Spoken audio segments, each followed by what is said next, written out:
अपने आप को वरिष्ठ कांग्रेस नेता शशि थरूर का असिस्टेंट बताने वाले शिव प्रसाद को बुधवार को दिल्ली के इंदिरा गांधी इंटरनेशनल एयरपोर्ट से हिरासत में ले लिया गया है। वो देर शाम आईजाए एयरपोर्ट पर पहुंचने की खबर मिली। ग्रीन चैनल पर कस्टम की टीम ने जांच के लिए रोका और जांच के दौरान कब्जे से सोना बरामद किए जाने की बात सामने आई। आरोप यह है कि इस सोने के बाबत वो कोई हिसाब इसका नहीं दे पाया और इसीलिए यहां पर पकड़ लिया गया है। इस दुर्दशा का आरोप बिहार में शिक्षा विभाग के अपर मुख्य सचिव के पाठक पर लगा और कई जगहों पर उनके खिलाफ प्रदर्शन भी हुआ, क्योंकि बच्चों के माता पिता ने इसके लिए के पाठक को जिम्मेदार ठहराया और आरोप लगाया कि उन्हीं के आदेश की वजह से भयंकर गर्मी में भी बच्चों को स्कूल आना पड़ा। लेकिन वो ये गर्मी झेल नहीं पाए और गश खाकर गिरना शुरू हो गए। शेखुपुरा की इन छात्राओं की तरह बिहार के बेगूसराय में कई बच्चे गर्मी से बीमार पड़ गए। कुछ बच्चों की तबीयत स्कूल में सुधर गई, लेकिन कई बच्चों को तो अस्पताल में भर्ती कराना पड़ा, क्योंकि इन बच्चों की तबीयत ज्यादा बिगड़ गई।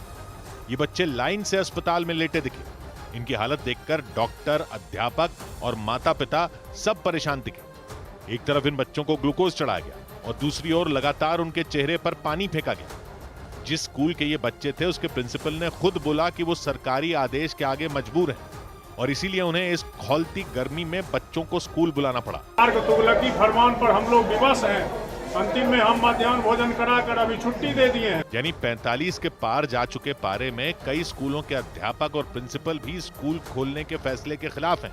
लेकिन उनके मुताबिक शिक्षा विभाग के आदेश की वजह से उन्हें इस प्रचंड गर्मी में स्कूल खोलने पड़े। नतीजा ये हुआ कि एक ही दिन में बिहार के कई स्कूलों में गर्मी की वजह से बच्चों के बेहोश होने की खबरें आई और शेखपुरा और बेगूसराय के अलावा भागलपुर के एक स्कूल में भी बच्चे बीमार पड़ गए। ये देखकर अध्यापक परेशान हो गए। बाकी कर्मचारी भी इकट्ठा हो गए और उन्होंने तुरंत बच्चों को होश में लाने की कोशिश शुरू कर दी। पटना के बाढ़ इलाके में भी गर्मी ने हाहाकार मचाया और स्कूल गए बच्चे इस गर्मी की चपेट में आ गए। वहां के एक स्कूल में बच्चे क्लास में ही बेहोश हो गए।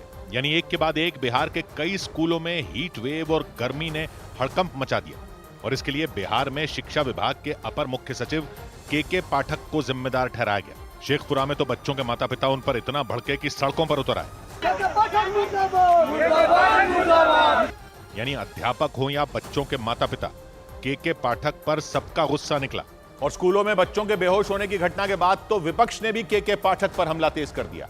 तेजस्वी यादव ने स्कूलों की टाइमिंग का मुद्दा उठाया, बच्चों को गर्मी में स्कूल बुलाने का विरोध किया और ये तक दावा कर दिया कि स्कूलों की टाइमिंग के मुद्दे पर बिहार के मुख्यमंत्री तक की बात सुनी नहीं गई। और आप तो जानते हैं कि मुख्यमंत्री की बात भी स्कूल की टाइमिंग को लेकर के नहीं सुनी जाती है। बिहार में आरजेडी की सहयोगी पार्टी वीआईपी के अध्यक्ष मुकेश सहनी ने भी के पाठक के स्कूल खुले रखने के फैसले पर सवाल उठाया। बच्चे के साथ आरएनडी नहीं होना चाहिए कि हम के पाठक है और हम जो चाहेंगे वही होगा। बिहार में शिक्षा विभाग के आदेश के मुताबिक स्कूल सुबह 6 बजे खुल जाते हैं और दोपहर करीब 1:30 बजे स्कूलों की छुट्टी होती है। और स्कूल में पढ़ने वाले बच्चों को हीट वेव और गर्म हवा के थपेड़े खाते हुए स्कूल से घर लौटना पड़ता। यही वजह रही कि बिहार में शिक्षा विभाग के अपर मुख्य सचिव के पाठक निशाने पर आ गए, क्योंकि उन पर स्कूल खुले रखने के फैसले पर अड़े रहने का आरोप लगा। इस वजह से वो केवल विरोधियों ही नहीं बल्कि बीजेपी और लोक जनशक्ति पार्टी रामविलास के निशाने पर भी आ गए।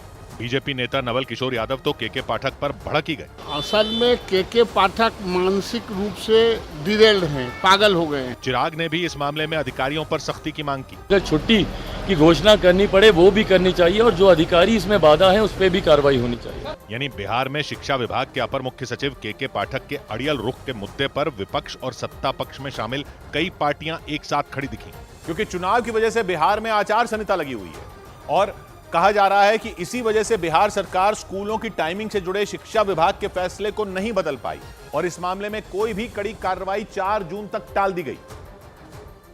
यानी आचार संहिता ने बिहार सरकार के हाथ बांध दिए और बच्चों और अध्यापकों को गर्मी में स्कूल जाना पड़ा, जबकि मौसम विभाग बिहार के एक बड़े हिस्से में हीट वेव का अलर्ट जारी कर चुका है।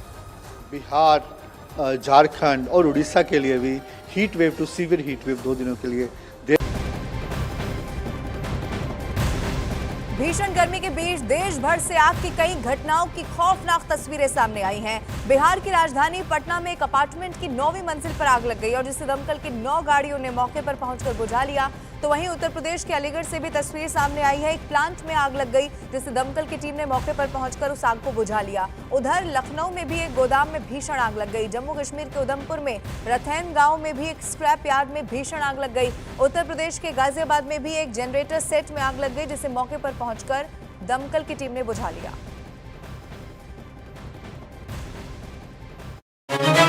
यानी मौसम विभाग ने बिहार के प्रशासन को आगाह कर दिया, लेकिन आचार संहिता आड़े आ गई। नतीजा यह हुआ कि शिक्षा विभाग के मई की प्रचंड गर्मी में स्कूल खुले रखने के फैसले को न बिहार सरकार पलट पाई और न जिलों के कलेक्टर। के पाठक ने बिहार के शिक्षा विभाग का अपर मुख्य सचिव बनने के बाद कई ऐसे फैसले लिए जिनका विरोध हुआ। और भयंकर गर्मी में स्कूल खुले रखने के उनके फैसले ने तो बवाल मचा कर रख दिया, क्योंकि उनके इस फैसले की वजह से बच्चे खड़ी दोपहर में स्कूल से लौटते हैं, जबकि बिहार के कई जिलों में पारा 45 के पार है और कहीं कहीं तो तापमान 47 डिग्री पर भी पहुंच गया। मौसम विभाग ने इसीलिए अलर्ट जारी किया, लेकिन स्कूल खुले रहे, वो बंद नहीं हुए। बच्चे चिलचिलाती गर्मी में स्कूल पहुंचे और जो बच्चे ये भयंकर गर्मी नहीं झेल पाए वो बेहोश होकर गिर पड़े। कई बच्चों ने खुद कहा कि धूप में घर जाने में परेशानी होती है खूब ना, घामा लगता है। बच्चे, उनके माता पिता और अध्यापकों के विरोध के बावजूद बिहार में स्कूल खुले हुए हैं और इसी बात पर बखेड़ा खड़ा हो गया। वैसे गर्मी में स्कूल खुले रखने के फैसले के अलावा के पाठक के होली के समय जारी किए गए आदेश का भी विरोध हुआ था, क्योंकि उस आदेश में अध्यापकों के लिए होली के दिन भी ट्रेनिंग को जरूरी कर दिया गया था। यही नहीं, उन्होंने ठंड में स्कूलों को बंद रखने का विरोध किया था और जिलों के अधिकारियों से कहा था कि ठंड में स्कूल बंद रखने का फैसला वापस लें। यानी के पाठक ने जिलाधिकारियों के फैसले में टांग अड़ाने की कोशिश की थी। जबकि मौसम की वजह से स्कूलों की टाइमिंग में बदलाव करने या उन्हें बंद करने का आदेश जिलाधिकारी की ओर से निकाला जाता है, लेकिन के पाठक के अड़ियल रुख की वजह से जिलाधिकारी गर्मी में स्कूल बंद करने का फैसला ही नहीं ले पाए। नतीजा ये हुआ कि बच्चे बीमार पड़ गए और कई स्कूलों में छात्रों के बेहोश होने से बिहार में अफरा तफरी मच गई। सौभाग्य की एक बात यह कि बिहार में सरकारी स्कूल मई खत्म होने पर भी खुले क्यों हुए थे? ये कैसे फनमान चल रहे थे वहां? कहते हैं शिक्षा विभाग के अपर मुख्य सचिव के पाठक साहब वो इस तरह के ही फरमान सुनाते हैं और फिर किसी की नहीं सुनते। किसी की नहीं सुनते का मतलब क्या है? हीट वेव चल रही है, मौसम विभाग कह रहा है कि घर से बाहर मत निकलिए और एक अफसर ने डंडा चलाया हुआ है कि स्कूल तो खुलेंगे। क्यों खुलेंगे इस तपती गर्मी में स्कूल? ये सरकारी अफसर समझते क्या है अपने आप को? कहते हैं कि इन पाठक साहब ने कई अच्छे काम भी किए हैं बिहार के स्कूलों को सुधारने के लिए। कई चीजों पर नकेल कसी है, टीचरों की सरप्राइज इंस्पेक्शन करके उनको ठीक करते हैं। बेहिसाब छुट्टियां होती थी तो उनको